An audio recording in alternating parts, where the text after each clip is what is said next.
This is Ocean Wings, where manta ray magic leads to meaningful change. Hosted by me, ocean advocate Martina Wing, join us as we explore how nature can reconnect us to what really matters in life. Together, let's dive into how each of us can truly make a difference at this critical time for the environment and our world, and how we can transform awe and wonder into action, conservation, courage, healing, and purpose. Welcome back to another Ocean Wings podcast episode. I'm thrilled to have a young voice today.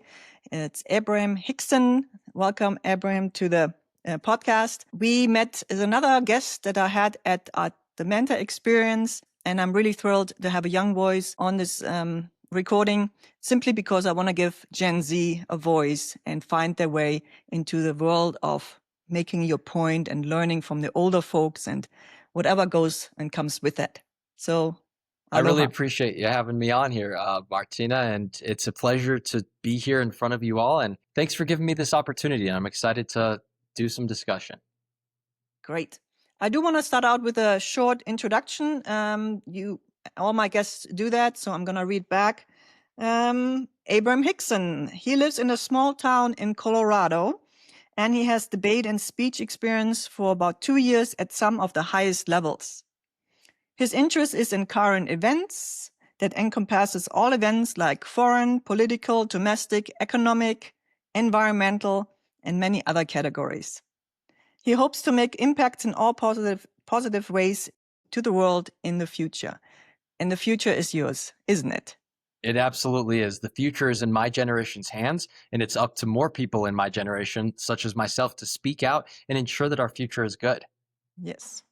And that really makes my heart sing, because and I looked it up actually, I am Gen X, and you are Gen Z. And in between us are the millennials. And really early into Gen X, they went from 1965 to 1980. And you want to share with everybody what your age is? My age is, I'm 16 years old, so on the younger side of things. Yeah, check this out. I have Abraham, 16 years old, and he has such a great voice in the youth already. And we're going to get into this in a moment. All right. So how did we meet, Abraham? Do you remember? I do remember. I remember crystal clear. I remember I was coming for my third manta ray trip with your guys' organization, because I really do appreciate the effort that you guys put into making sure that the experience is not only best for the users, but best for the wildlife and the aquatic creatures. So I was coming down for my third trip, and I do remember that when you mentioned a podcast, I began talking to you about how I like politics and I'm involved in speech and debate.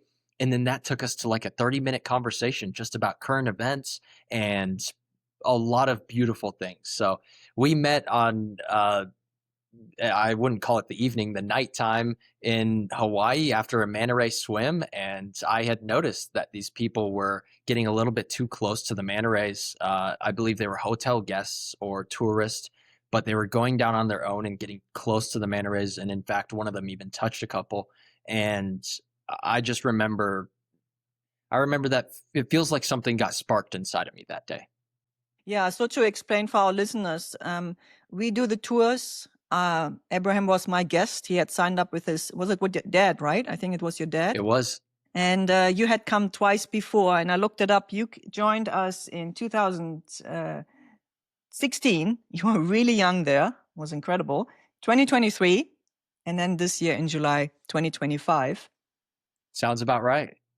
And for us, when we have repeat customers, it's really cool for us to know people enjoy what we do and they keep coming back. There is a lot of companies offering the tour along the coast, so there are a lot of choices, but when people come back to us. And then when we go into the water, we brief everybody that we want to be in passive interaction with the animal. And I think you experienced something where the people interfered with the animal while it's feeding on the plankton, and that just didn't sit right with you.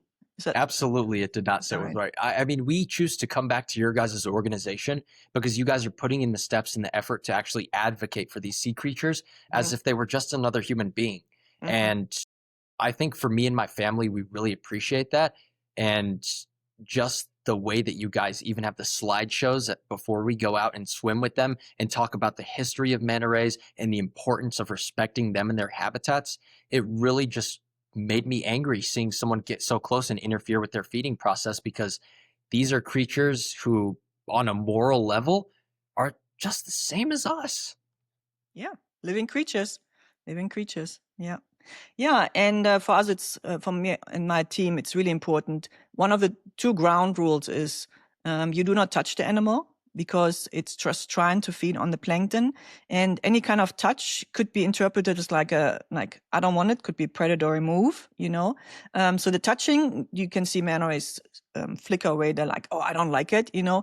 And the problem here is it maybe is not such a big deal when we just talk about it, but when you're in the water and the animal wants to get away, right, it can easily use his big wings and just make a big quick move. And you know, every foot of a manta ray is about 100 pounds, and the mantas we see are between 4 to 8 to 10 feet.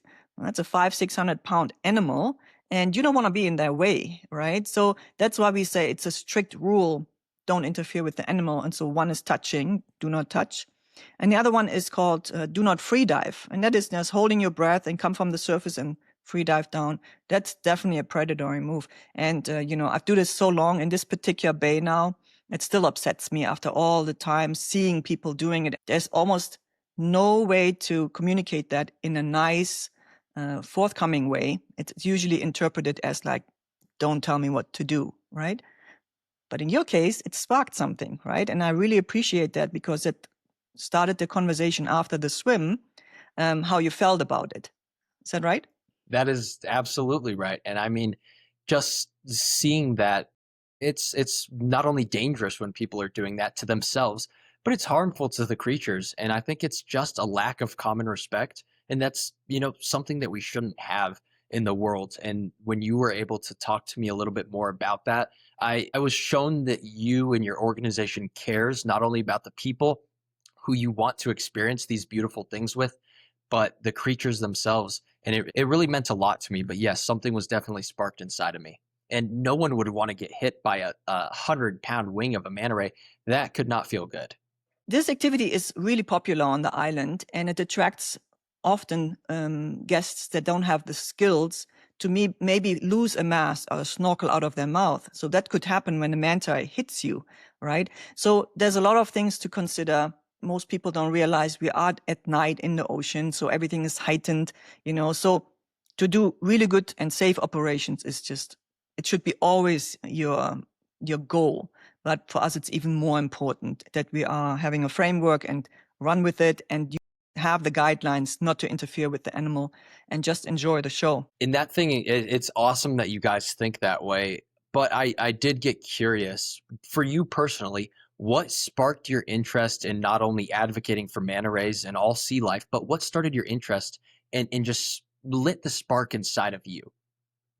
Yeah, so this goes back 27 years when I came the very first time to the islands in 1998. I was just finishing school, have a degree in engineering, and then there was this big question: what do you do with it, right? And simultaneously at this time, I became a young widow, so I lost my partner at that time. So for me, it was like the whole world just either crumbled, you know, emotionally very vulnerable. But then I also decided, let's get out of Germany and go travel. And where did it lead me? When I came to the Hawaiian Islands, it's such a beautiful place to start seeing so much beauty here, and it is a place of healing, or can start a healing process. And then what was the spark? I mean, seeing the manta rays was just really impactful on me, because the angel-like movements of the animal, and they are being harmless. They don't have a teeth or stinger or barb. So in the presence of being such large animals in an environment where you are really humbled because you have to follow the rules. And I was on scuba diving, so you have to be certified, and you have to keep breathing, you cannot stop breathing, you cannot just shoot to the surface. You really are in an environment that pulls you back. You cannot you cannot mess around with stuff. And the combination of all of it really, really touched my heart. And then a lot of things happened, but the short story of that is that I met someone on the boat and I purchased a video from him. It's a VHS tape. Maybe you remember that, probably not, but it's a way of recording something 20, 40 years Yeah. ago. And so I purchased the video from the guy on the boat, and then I married the guy too. So, so that's the What short a version. But the spark was like it really hit me when I was in the presence of such a graceful creature, and yeah, it changed the trajectory of my life in many many ways. So. Mhm. I'm really glad to hear all of that. It gives me hope seeing that other generations, I mean, at some point you were just the same age as me, and at some point you got that spark in you as well. And I think it's within our grasp to be able to get that spark as well. And that story is really it's really inspirational to hear. And if you don't mind me asking another question, I'd love to hear what was the easiest and hardest part among this entire journey. Um, a combination of, it's hard to go to a different country. I immigrated eventually, right? Let's talk hurdles, right? Maybe hardest and hurdles to overcome. Language, lost in translation. How many times do people misunderstand me? Because at the beginning, for sure, the English was not there, right? I still have an accent. I hope everybody understands me. I get excited. I speak fast. So, not being, see, I want to give you a voice, but my voice was then also kind of, I couldn't speak as I wanted to because language wasn't there. That was a big hurdle too. And then a small business owner, that's what we are here, any kind of ocean recreation. And these are all small businesses, even if they have 30 employees. I mean, I have 5 today, but I used to be only 2 with me and my husband. Small business, you have to know where the money is, and you have to make the right business moves. You have good times, you have bad times, combination of that. So these were all hurdles to overcome. And where we are today as a small business is just really beautiful. When we met at the Mauna Kea Beach Hotel for the activity, that was for my husband a 30-year journey as a small business owner to finally have that setup that really makes our heart sing and everything. So. Mm. Well, I mean, in my opinion, it's cool to hear that you and your husband experienced this journey together. And I think that, shows a lot. People say teamwork makes the dream work. And it seems like you guys really made the dream work. Yeah. What I also experience here on the coastline with a lot of other business owners, we use the word dream. For some people, it turned into a nightmare too, because they come with certain expectations and they think it's easy to do ocean recreation. It's hard work. You have a lot of responsibilities and it's physical work. I mean, it's beautiful to have the physical work. I really enjoy it. But then people maybe have a boat. They invested a lot into a boat. Then the boat breaks. I know people that remortgage their house to pay for a repair.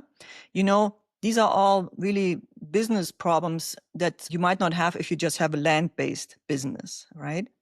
But when I hear you say the word dream, for me, the mantas touched my heart so much that I thought the time I can spend on this planet, and I have this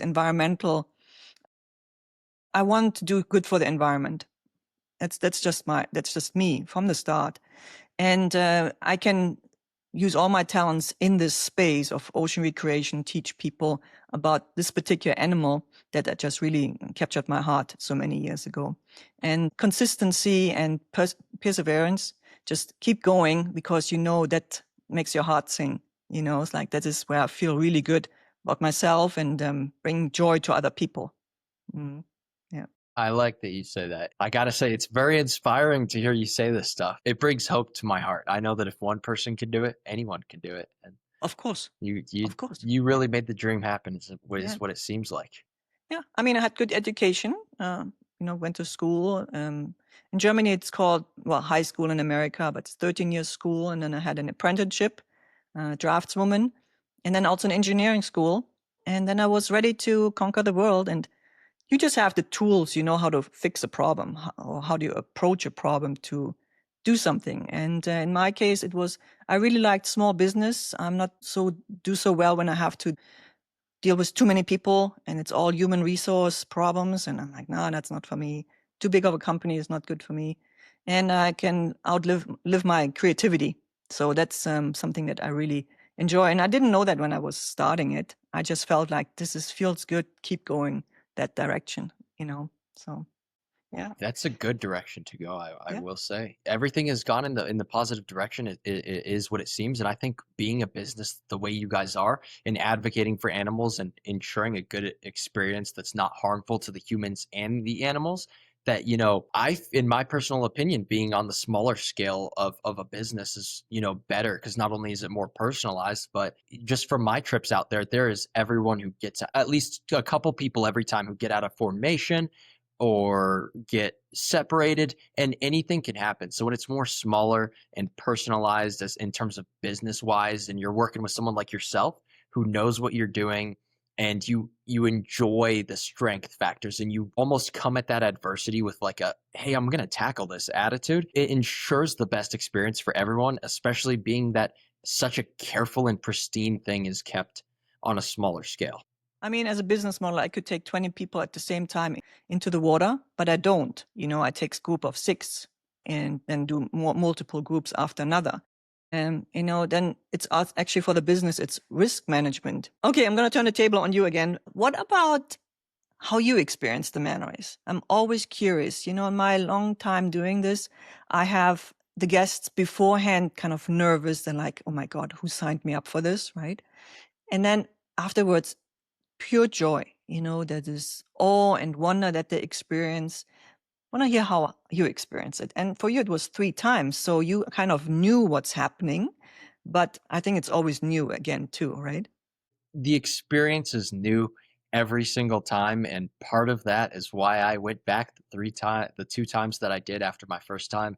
And I know for my first time when I was about 7 years old the first time that I did it, and I remember being the youngest in the group, and I went out there and I was freezing cold, and but then when I saw the manta rays and they swoop up and almost touch you, I have never been that close to an aquatic creature in my life. Of course, I've been to a fair amount of aquariums in my life, but that up close and personal, and it's almost like I felt like, wow, we should protect these things. And some of the manta rays have visible injuries to them, and whether that be from boat injuries, net injuries, human caused injuries, I just think it really lit something inside of me that made me feel as if all aquatic creatures and wildlife across the globe should be protected. And that experience just made me realize how intricate they are. They are these beautiful, huge creatures. And by the last time that I was coming up and doing it, well, I shouldn't say last, but last time that I was doing it, it was just another wonderful and beautiful experience to me, especially with the knowledge that I have now on the earth and the climate and the environment, because I have more knowledge on it. Seeing them was just like beauty in me at first. You get in the water, you almost get that cold shock, and then you see them and you're just there in the moment. And I think human beings a lot of times are not living in the moment. But in that moment, you are right then and there. And then seeing the other people swimming by them, I even got pushed by a man on a boogie board. And I looked over thinking it was just, I had to reform or, get in a better formation, but it was just some guy. And then I saw the guys who would dive down and try to touch him. And it really upset me because it almost felt like those manta rays were something that I'd be advocating for as if it were my little brother, as if someone were messing with my family. And it just was like a different experience. I almost felt like an anger, like I wanted to tell that guy, hey, you need to back away, and not only for your own safety, but for that creature's safety. That experience, I think, changed my life entirely and led me in the direction of just being involved in the climate and these creatures and having empathy for them. I know human beings are just, I guess you could say the top dogs of the globe, but just seeing the manta rays my first time, it led me to then wanting to advocate for the climate. I'd see the rough environments that these seals and these polar bears were in the melting glaciers and um in Antarctica and just the Arctic, and all of it made me just feel like really encouraged to save our planet and care for these creatures, the marine creatures. And just the manta rays, I couldn't describe more how they changed my life in the positive, because it lit a spark in me that wanted me to, for one, be more encouraged with the climate. But then this last trip that I made, it sparked another huge flame in me. And all that I've received from this is benefits, because now I am encouraged to go out and just advocate and fight more. And I think that advocating and fighting for these sea creatures should just come natural. The experience that I had there was better than I could have ever possibly asked for. And it wasn't just because I got to swim and see the manta rays, but it's just because I got shown the bigger picture and I was illustrated just how much these things matter. What I really want to emphasize on what you just said is like, and I want to bring a little bit the cultural differences in where I grew up in Germany and what I also experienced coming to the country. So I guess I'm known for that I have an opinion. And I say that in, I don't know, it's just a way of saying, I see something wrong, I say something. That's Yeah, how I grew up. And it maybe has to do with from the country that I come from. It was pulverized through World War II. My parents were born during the World War II. And so I was growing up during the years, 20 years after the war, where Germany was rebuilding, right? Everything was definitely. rebuilding, all these generations, they were just trying to create a better world. And then when I came to the country, you asked me earlier about hurdles and what's difficult. It was really this cultural difference in America where someone has this, don't talk to someone else about how they do business or how to do things. And me personally, I wish so much that more folks like you have this moment where you like, I love what I see in front of me. I have to speak up for them. That's what you say earlier, right? Yeah, You wanted to experience the man race and without interference, but someone interfered and you wanted to say something about it. And I personally just wish that it's a very difficult time where we live through right now anyway. 2020s are called the decade of decisions and all the decisions that are being made for our future at this point. Your future, even more than for my, let's see how much longer I'm around, right? Maybe yeah. 20 years or something like this. I don't know, but you have a lot more. I'm just saying, for your True. future. But the decade of decisions is halfway through, right? And maybe this time, this decade also, and young people like you experiences, and knowing that your voice is important. So saying, it's hard to do that in the water when you talk to someone, and it usually ends in conflict. But when you have other situations, just speak up.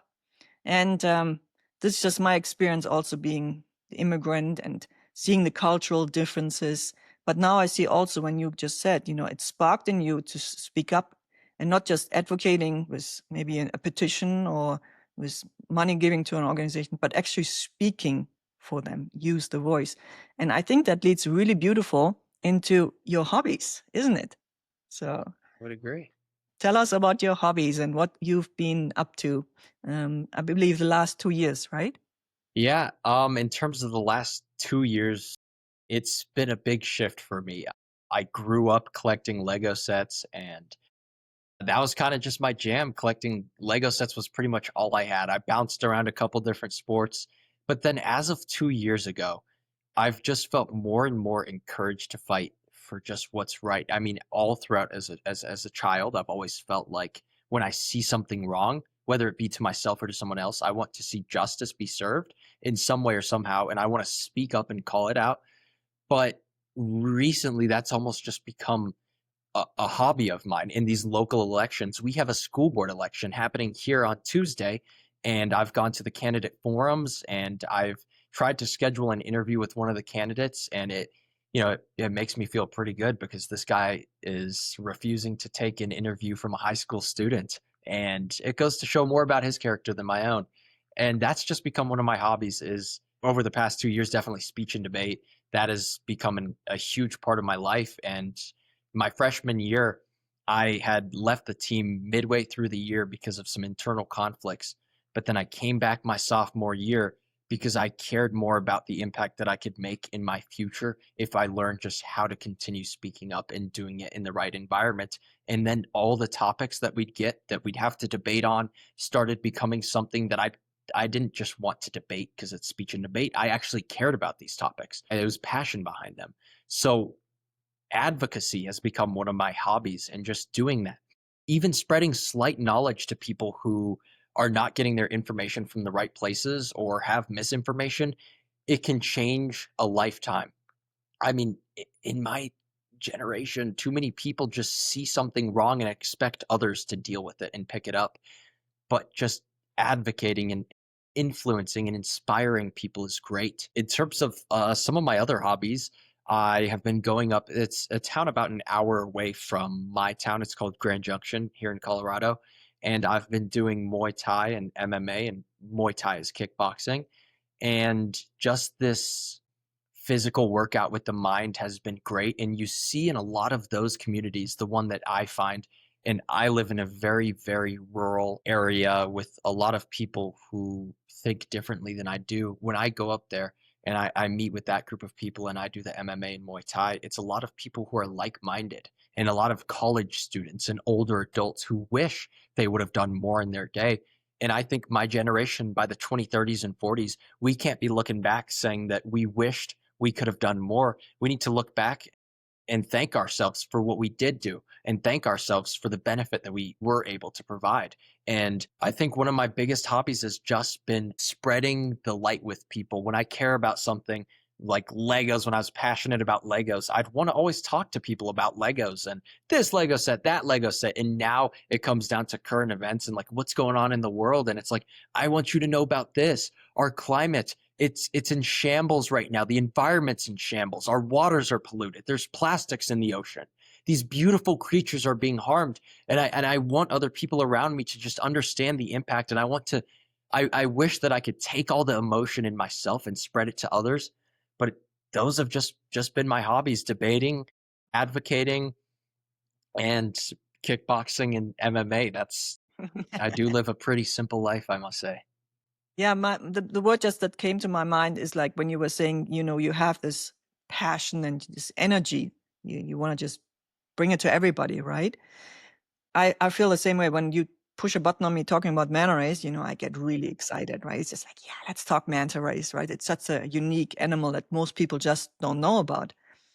But it's apathy, right? It's like, nah, it's not my business. It's like, no, it doesn't affect me. This is just apathy. And the good news is our passion can be infectious. And I make this joke quite a lot after COVID. I'm trying to be infectious with my passion for the animal, but in your case too, your passion and you spread your light and that you're passionate about something. So actually there's an emotion, the emotion that is also connected to it. It actually gives your heart some content. You're like, yeah, going down the right path. It's like, and I think it's very important, really interesting. That actually sparked the conversation at the hotel when after the swim, right? We were exchanging where we get our current events. How do we get information? How do we read the news or interpret the news and all that stuff? And I want to share with all our listeners that we both are huge fan of a historian called Dr. Heather Cox Richardson. And if you do anything today, you should sign up for her newsletter. It's on Substack. That's a platform where you can, it's all for free. But we both are huge fans of her because this woman has a passion for history and she's just so knowledgeable about letting us understand the world or the country we live in and why we are at the point where we are today in this country, right? Now, we both decided for this conversation not to go into day-to-day politics, but we wanted to talk about what we want to message to our other young people who hopefully listen to this. So maybe some older folks listen to it and can share it with other young folks. And I want you to start out with, what do you think is the most important part when you're so young, and in your case, already in the speech and debate involved and finding your voice and being really articulate? That's what you learn in speech and debate. Isn't that right? You look at arguments and what makes sense, what should I use? And actually, you should teach me a little bit here at the moment because I didn't go to school in America. How is this set up, the speech and debate? How do you learn that? So speech and debate is run through this program called the National Speech and Debate Association. Mm-hmm. And, it depends on your school. Any school could start a speech and debate team, but they'd register under that association and then you'd go to local tournaments. So, for example, we compete with some teams that are anywhere between 1 to 4 hours away from us. And then you work your way up in like any other sport or high school activity. Then you go to state if you could qualify. Then you have a national qualifiers and you can make it to nationals. And And the actual competition is like you meet with another group of 4 people from a different school, and then a topic is being presented to you, and then what happened then? So I don't know how the mechanics of that is. I'll go into that just a little bit. So for me personally, I do this one-on-one debate. It's called Lincoln Douglas, and it's based off of Abraham Lincoln and Frederick Douglass's debate. Yeah, Heather it Cox is Richardson awesome. taught us that. Yeah, she sure did. She is very knowledgeable, and she's one of the people that I look to for speech and debate sometimes. So on our team, we have about right now in the 20s of people on our team, and majority of like other teams around the United States have between 20 to 50 people on their team. It depends on the size of the school. And so you will meet up, and then certain kids, like you'll meet up at one school, a host tournament school, and some kids will do a one-on-one debate, and some kids will do a two-on-two debate, and some kids will make speeches. I haven't done as much of the speaking as the debating part because a lot of the speaking comes down to old events or whatever topics you like. I know one of our speakers did a topic on the Zodiac killer. And I mean, that is very interesting. It just doesn't align with what I want to be talking about. And for us one-on-one debaters in Lincoln Douglas, we get a topic about every 2 months. So right now we have the November, December topic because we don't have any more tournaments in October. But the September, October topic was resolved in the United States criminal justice system. Plea bargaining is just. And whether you agree or disagree with it personally, you have to take a stance and then you debate it for about a month. And right now, we're actually dealing with an environmental topic, and that's the United States ought to rewild substantial tracts of land. And I really feel passionate about this topic. So we go and we meet up with other kids. What I love about it so much is that we are all just kids with the same common goal, and that's to like get first place. But among getting first place at that speech and debate tournament or debating, people don't realize just how subconsciously and naturally they're setting themselves up for like advocacy, because then they start talking about a topic more and more and more, and then they're like, wow, I care about this. And with speech and debate, a big part of it is having the evidence. You can't just make logical claims, and you have to back it up with evidence. And that has also helped me understand the importance behind researching and listening to people like Heather Cox Richardson. She just has exponential work all the way from articles to daily. I don't know whether you call them voiceovers or podcasts, but when she is just speaking, and she is so influential and passionate, and evidence is a huge part of it. And among just trying to find, like originally I just was trying to find something to be involved in with speech and debate, and now it's turned into like I learn about so many things that I didn't know about before.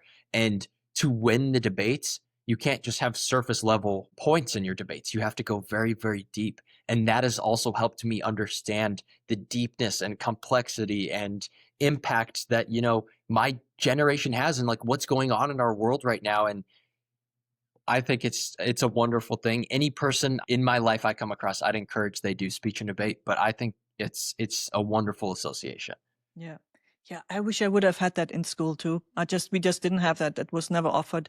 So I'm always really thrilled to hear how this works here in America.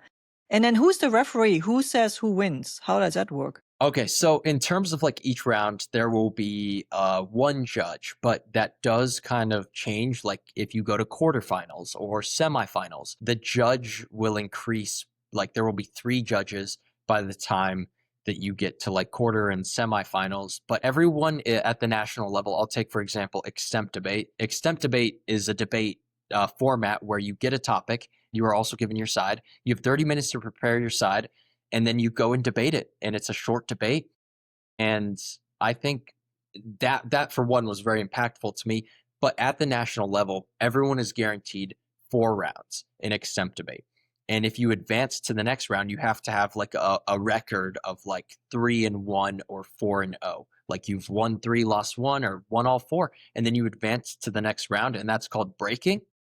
And what is so substantial about breaking is that as you progress at nationals and you break, the judges increase every single round to the point where you are in finals. And our finals at the national level take place. I mean, this year was in Des Moines, Iowa, in the Des Moines, Iowa Expo Center and Event Center. So it was a huge room, thousands of people in the audience. And then it comes down to those 2 people with, it could be 12 to 24 judges. And so, you just start with 1 judge, and then you have 24 people judging you, and it's crazy. And Yeah. And you were yeah, there? You were in Iowa? Did you go there? I was in Iowa, and I broke a team record at least at our local level. I was able to advance to the next round and break, and that has never been done before in a solo event at our school at the national level, and it was Makes me awesome. so happy. It was, and I got the best topic for it too. I got the topic that was the United States ought to stop Antarctic and Arctic exploration. And Wow. I got the side advocating for yes, like Boy, I'm yeah. saying we should stop this. And it was perfectly lined up for me because I was able to just go passionate, like, hey, tourism is destroying stuff. Exploration is leaving toxic chemicals there. And we are just messing up these animals that aren't used to this daylight and used to these ecosystems, because when we mess with one thing in an ecosystem, everything collapses. That's And right. it was all the cards were perfectly stacked. Wow, that sounds really, really exciting. I mean, and so, I mean, you're setting yourself up to be, yeah, well, maybe lawyer and stuff like this, because that's where the argument's all being used in court of law, right, and stuff like that. So we'll see where you go. But I'm just saying, I had actually a really great conversation with Rowan, and a little older than you, but I wanted to bring her voice to the podcast too. And she was saying the same things you were saying, and she's pre-law, and she's so passionate about environmental and Rowan had this great paper. We met her at the swim, and she had this great paper about how technology is not advancing us as a species. So there was a discussion about how we present us on this planet and what it all means. So I sure hope that young people kind of kick us in the so-and-so as the older people, because, in my experience as 30 years in this ocean recreation, it's such a uphill battle because you show so beautiful animals to people and you wish that they leave and are invigorated or motivated to do better, right?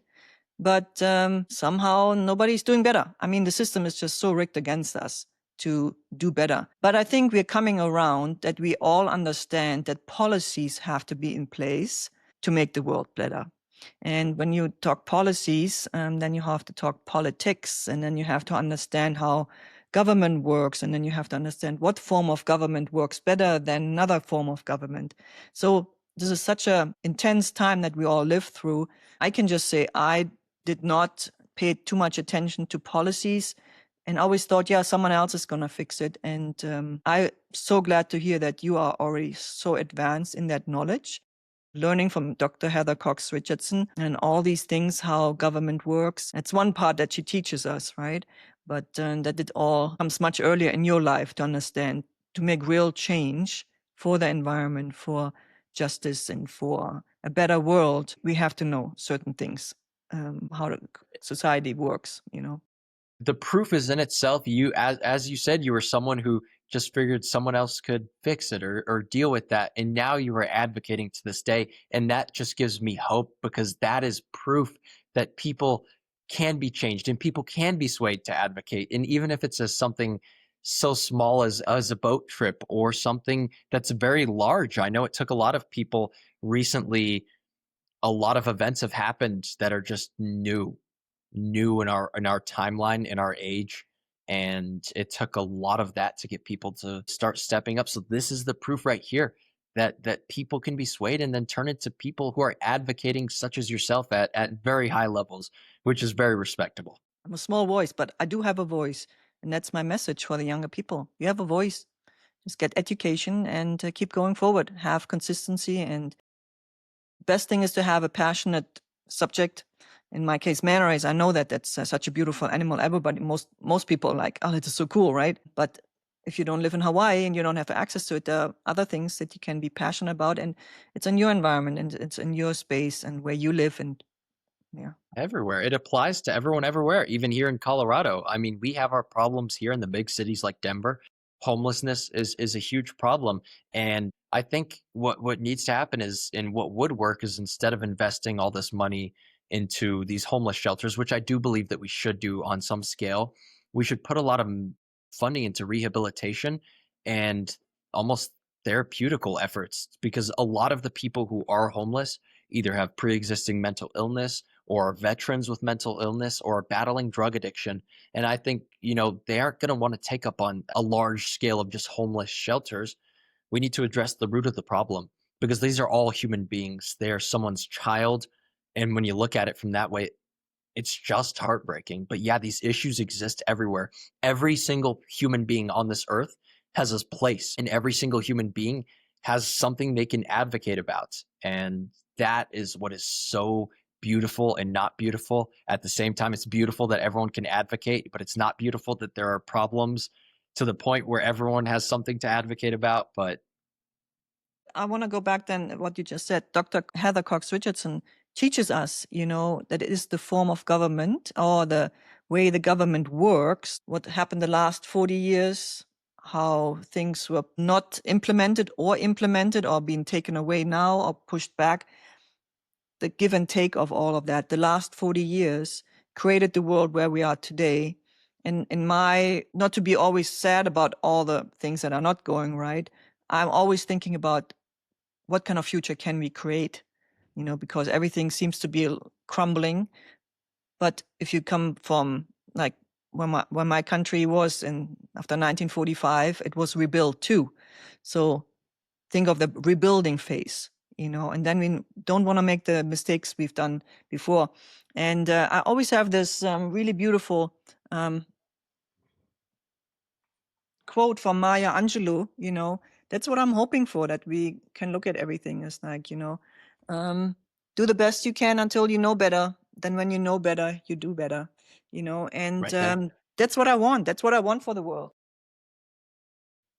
We know so many things so much better. We know them already. We need to implement on a great big scale. It has to be government. We are the government in this country. We are democratic institutions. So stay engaged. That's my message. And learn, and current events, and how it all ties together, and the human experience. And it's a journey for sure. That's what I wish, that everybody just pays attention, and how we can create a better world. Yeah. I wish everyone would pick up on this as well. And your message is very, very important. And I wish that your voice and this message that you had could be passed on to the youth around me. And I will do my best, I know, passing this message on. But voices like this and the messages that you are passing to youth, such as myself, are what inspire people and motivate people to put up a fight. Because, like you said, we live in a democratic country. If we get enough petitions, we can get something on the ballot. If we get something on the ballot, we can make change. And we have the ability to petition.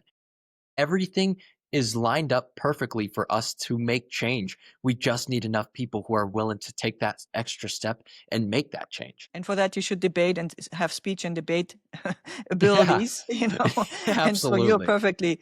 perfectly trained for that. This is really, really good for your future too. You have so much in front of you. Beautiful. And I had a question for you. How do you encourage my generation and youth such as myself to recognize, prevent, and identify what misinformation is? Because the biggest problem nowadays is misinformation. Yeah, I think that's a really good question. I can just tell you how I um, go through life, and maybe you can implement that for yourself then, and refine it. I call it my BS radar. It's like you have certain things where you just like, Yeah. this just doesn't feel right, right? Yeah. And I think you can fine tune all of this, like a radar is like with the dials. But I want to tell you a story, and it has to do with the word gaslighting, and how it ties into my mom. So there's a movie, and you maybe have heard the word gaslighting before, right? And many people maybe use it, but they don't know the origin of it. And it's actually a movie that was produced in the United States in the 1940s during World War II. And it is about a man trying to manipulate the lights in the house to drive his wife crazy. So there were still gas lights, no, not electric light like we have today. Just a light was turned on with gas. And so he always had the gas light on half, but he told his wife, hey, this is on full power. Don't you see that? So that's where the word gaslighting comes from. You know, you tell someone a half truth. I mean, it's not even a half truth. It's like, it's a total lie that the light is on full power because it's actually on only half. Why do I tell you that? Because I talk with my parents and with my mom every weekend. And my mom is 90 now. She was born during World War II. And I just tell them that I learned what gaslighting is and, you know, just trying to make conversation. And then my mom says, yeah, I watched this movie. I'm like, what? Why would you watch a movie? It was produced in the 1940s in the United States. She's in Germany. She lives there her whole life. And she's like, yeah, in the 1950s, it was in the German movie theaters, and we watched it, and all her friends watched it. So she was in her 20s and learned about the manipulation of the mind that just was so apparent through the Hitler times, that propaganda, how the mind is being formed. So that's how my mom then grew up in her 20s learning about it, right? Coming from this, going through her life then too. Then I grow up and I have this mom that taught me this radar that I was talking about at the beginning. There is something in me that I just knew, don't trust everything you hear, right? And that's what I wish for youth as well. So maybe for you, that you can fine tune for yourself over your lifespan to look at things. Is this gaslighting? Is this light not only on half while someone else tells me it's on full power? And then with that, you fine tune that over your life. And it really helped me over the years. I just have a really good radar for What not you'd call right information. Yeah, the BS radar. You call it Yeah, when you radar. see it. I gotta tell you, I like that story a lot because I not only did I didn't know the history behind gaslighting, but I like that you use that term in that way. Is the light fully lit? Is the light half lit? But they're telling us it's fully lit. I really really just love that now I can tie that to something, and that's a good story. And that's awesome that your mother told you about that and that applied to your life, because that's one of our biggest problems nowadays is just misinformation. I mean, just recently there were, I believe it was 8 million, 7 million people who turned up to these No King protests Yeah. around the world, and huge ones in Boston. But among those ones in Boston, there were circulations around social media such as TikTok and Instagram, and people were claiming that the footage that MSNBC used of the No Kings parades was actually from a rally in 2017, and people were just spreading that around and people were saying it as if it was the truth. But it took one Google search to find out that that is just a lie. Like that was footage from the protest just in the same park. And people are easily blinded, especially with social media in my generation. I mean, I'm no saint. I use social media, but people just talk too much on social media. People see or hear something, and people on social media go out there and they use big terms like this policy or blah blah blah blah. They try to make themselves sound smart, because if someone sounds smart, anyone will believe them nowadays. And then other people will go around spreading stuff that's not true. And I think it's just detrimental because people are not taking the time to actually do their own research and go deep dive. I feel like more people need to activate their BS radar. That's right. Everything is nuanced. Life is complicated and life is long too. You know, so you go through these stages where you fine tune all of that, and including then your radar for not correct information. I don't want to use the other word all the time. Trying to be a little clean here. Yeah. But I think this is a beautiful way to end, tying it all together. I wanted to give Gen Z the voice on my podcast. You're a former customer, 3-time customer. And I just think it's beautiful how you found a spark in you way back when you were the first time with us, and you want to protect and then come again, and then the third time when we connected this summer, that you felt like I need to speak up for them. Now you get the skills to speak up really forcefully through the skills you learn, and you're on such a good track, and just keep going. That's what I wish for you.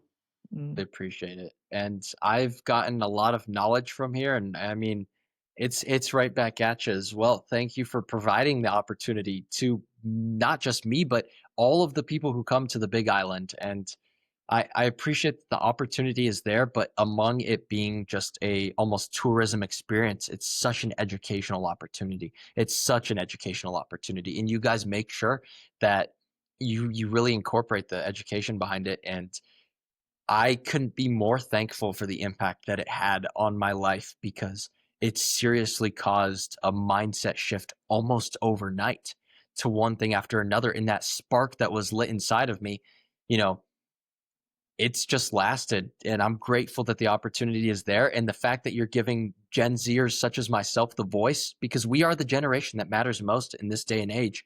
The fact that you're giving people such as myself a voice, it shows a lot about you as well. And it shows a lot about how much you care as well. And all of what you've done, I'm really grateful for. You know, we just got to keep fighting the fight. We got to fight for the beautiful sea creatures. We got to fight for the other human beings. And we got to fight for what's right in this world of a lot of wrong. Make meaningful change. From Yes. mentoring magic to meaningful change. Yes. Perfect wrap up for Yes. the whole thing. Yes. From manta ray magic to meaningful change. That's right. So thank you everybody for listening today, and thanks to you, Abraham, and I hope to see you and next time you come back to the island, and we will have a nice lunch and talk more story. Yeah, Absolutely. And I'd love to come up sometime, and I believe I will in my future, and I'm definitely going to stop by. And sounds good. yeah, thank you All for right, having me on the podcast. thank you.